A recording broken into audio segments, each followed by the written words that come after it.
ಎಲ್ರಿಗೂ ನಮಸ್ಕಾರ. ಕನ್ನಡತಿ ಭವ್ಯ ಬ್ಲಾಗ್ಸ್ಗೆ ನಿಮ್ಮೆಲ್ರಿಗೂ ಸ್ವಾಗತ. ಗೈಸ್, ನಾನು ಇವತ್ತು ಮಾಡ್ತಾ ಇದ್ದೀನಿ ನಮ್ಮ ಸೈಡ್ ಯಾವ ರೀತಿ ಮಾಡ್ತಾರೆ ಬೋಟಿ ಗೊಜ್ಜು ಅನ್ನೋದನ್ನು ನಿಮಗೆಲ್ಲ ಇವತ್ತು ತೋರಿಸ್ಕೊಡ್ತೀನಿ ಬನ್ನಿ.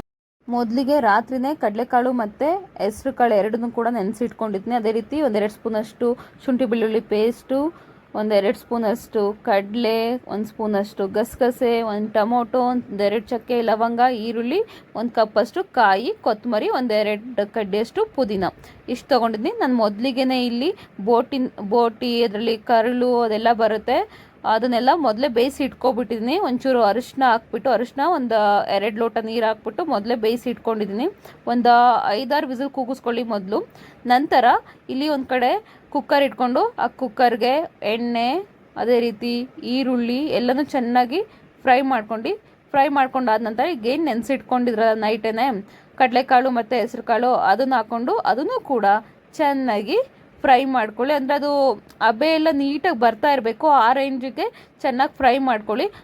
ಚೆನ್ನಾಗಿ ಫ್ರೈ ಆದ ನಂತರ ಅದಕ್ಕೆ 1-2 ಸ್ಪೂನಷ್ಟು ಶುಂಠಿ ಬೆಳ್ಳುಳ್ಳಿ ಪೇಸ್ಟ್ ಹಾಕ್ಕೊಳ್ಳಿ. ಶುಂಠಿ ಬೆಳ್ಳುಳ್ಳಿ ಪೇಸ್ಟ್ ಹಾಕ್ಕೊಂಡು ಅದನ್ನು ಕೂಡ 1-2 ನಿಮಿಷ ಅದನ್ನು ಕೂಡ ಚೆನ್ನಾಗಿ ಫ್ರೈ ಆದ ನಂತರ ನಿಮ್ಗೆ ಎಷ್ಟು ಬೇಕೋ ಅಷ್ಟು ರುಚಿಗೆ ಉಪ್ಪು ಕೂಡ ಹಾಕ್ಕೊಳ್ಳಿ. ಉಪ್ಪು ಹಾಕ್ಕೊಂಡಾಗ ಅದು ಅವಾಗಲೇ ಟೇಸ್ಟ್ ಇಟ್ಕೊಳ್ಳೋದು. ಕಾಳು ಚೆನ್ನಾಗಿ ಟೇಸ್ಟ್ ಇಟ್ಕೊಂಡ್ರೆ ತಿನ್ನೋಕ್ಕೆ ಚೆಂದ, ಇಲ್ಲ ಒಂಥರ ಸಪ್ಪೆ ಥರ ಅನಿಸುತ್ತೆ. ಈಗ ಉಪ್ಪು ಶುಂಠಿ ಬೆಳ್ಳುಳ್ಳಿ ಪೇಸ್ಟ್ ಎಲ್ಲ ಹಾಕಿದ್ದೀವಲ್ಲ ಕಾಳಿಗೆ, ಈಗ ಸ್ವಲ್ಪ ಅದು ಸ್ಟೀಮ್ ಆಗಲಿ. ಚೆನ್ನಾಗಿ ಉಪ್ಪೆಲ್ಲ ನೀಟಾಗಿ ಇಟ್ಕೊಳ್ಳುತ್ತೆ. ಸೊ ಅದಕ್ಕೋಸ್ಕರ ಸ್ವಲ್ಪ ಹೊತ್ತು ಸ್ಟೀಮ್ ಆಗಬೇಕು. ಪ್ಲೇಟ್ ಹಾಕಿ ಮುಚ್ಚಿಬಿಡೋಣ.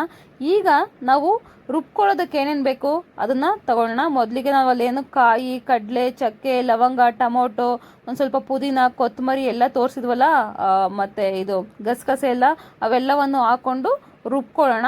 ಅದು ರುಬ್ಕೊಂಡು ಆದ ನಂತರ ಇಲ್ಲಿ ಸ್ಟೀಮ್ ಆಗಿರುತ್ತೆ.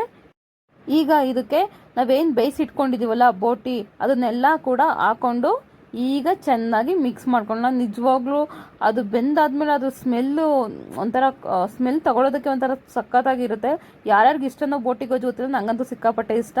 ಈಗ ಅದನ್ನೆಲ್ಲ ಸ್ವಲ್ಪ ಫ್ರೈ ಆದ ನಂತರ ಎಲ್ಲ ಮಿಕ್ಸ್ ಮಾಡ್ಕೊಂಡ ನಂತರ ಅದಕ್ಕೆ ಖಾರದ ಪುಡಿ, ಮತ್ತು ಧನಿಯಾ ಪುಡಿ, ಅರಿಶಿನ, ಸ್ವಲ್ಪ ಮೆಣಸಿನ ಪುಡಿ ಎಲ್ಲ ನಿಮಗೆ ಯಾವ್ಯಾವ ಮಸಾಲೆ ಇದೆ ಸ್ವಲ್ಪ ಎಲ್ಲ ಕೂಡ ಹಾಕ್ಕೊಂಡು, ಧನಿಯಾ ಪುಡಿ ಎಲ್ಲ ಹಾಕ್ಕೊಂಡು ಮಿಕ್ಸ್ ಮಾಡ್ಕೊಳ್ಳಿ. ಚೆನ್ನಾಗಿ ಮಿಕ್ಸ್ ಮಾಡ್ಕೊಂಡ ನಂತರ ಅದಕ್ಕೆ ಮತ್ತೆ ಸ್ಟೀಮ್ ಮಾಡಕ್ಕೆ ಬಿಟ್ಟು, ನಾವಿಲ್ಲಿ ಏನು ಮೊದಲು ರುಬ್ಕೊಂಡಿದ್ವಲ್ಲ ಅದಕ್ಕೆ ನಮ್ಮ ಮನೆಯ ಸಾಂಬಾರು ಪುಡಿ ಅಂತ ಇರುತ್ತೆ, ಮಾಡಿಸಿರ್ತಾರೆ, ನಮ್ಮ ಅತ್ತೆ ಮಾಡಿಸ್ಕೊಟ್ಟಿರೋದು. ಆ ಸಾಂಬಾರು ಪುಡಿ ಹಾಕ್ಕೊಂಡು ಮತ್ತೆ ರುಬ್ಕೊಳ್ಳೋಣ.